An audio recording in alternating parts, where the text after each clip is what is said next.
اور جب ہم نے فرشتوں کو حکم دیا کہ آدم کے آگے سجدہ کرو تو وہ سب سجدے میں گر پڑے مگر شیطان نے انکار کیا اور غرور میں آ کر کافر بن گیا۔ اور ہم نے کہا کہ اے آدم، تم اور تمہاری بیوی بہشت میں رہو اور جہاں سے چاہو بے روک ٹوک کھاؤ پیو، لیکن اس درخت کے پاس نہ جانا، نہیں تو ظالموں میں ہو جاؤ گے۔ پھر شیطان نے دونوں کو اس درخت کے بارے میں پھسلا دیا اور جس عیش و نشاط میں تھے اس سے ان کو نکلوا دیا۔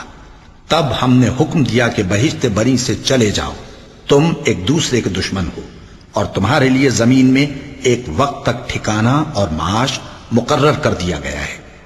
پھر آدم نے اپنے پروردگار سے کچھ کلمات سیکھے اور معافی مانگی تو اس نے ان کا قصور معاف کر دیا۔ بے شک وہ معاف کرنے والا ہے، بڑا مہربان ہے۔ ہم نے فرمایا کہ تم سب یہاں سے اتر جاؤ، جب تمہارے پاس میری طرف سے ہدایت پہنچے تو اس کی پیروی کرنا کہ جنہوں نے میری ہدایت کی پیروی کی ان کو نہ کچھ خوف ہوگا اور نہ وہ غمناک ہوں گے، اور جنہوں نے اس کو قبول نہ کیا اور ہماری آیتوں کو جھٹلایا وہ دوزخ میں جانے والے ہیں اور وہ ہمیشہ اس میں رہیں گے۔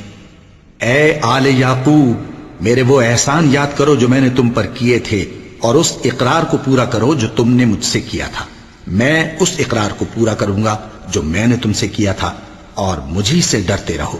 اور جو کتاب میں نے اپنے رسول محمد صلی اللہ علیہ وآلہ وسلم پر نازل کی ہے،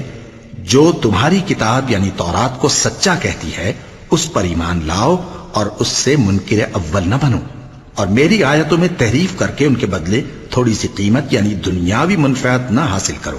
اور مجھی سے خوف رکھو، اور حق کو باطل کے ساتھ نہ ملاؤ، اور سچی بات کو جان بوجھ کر نہ چھپاؤ، اور نماز پڑھا کرو اور زکوٰۃ دیا کرو، اور اللہ کے آگے جھکنے والوں کے ساتھ جھکا کرو۔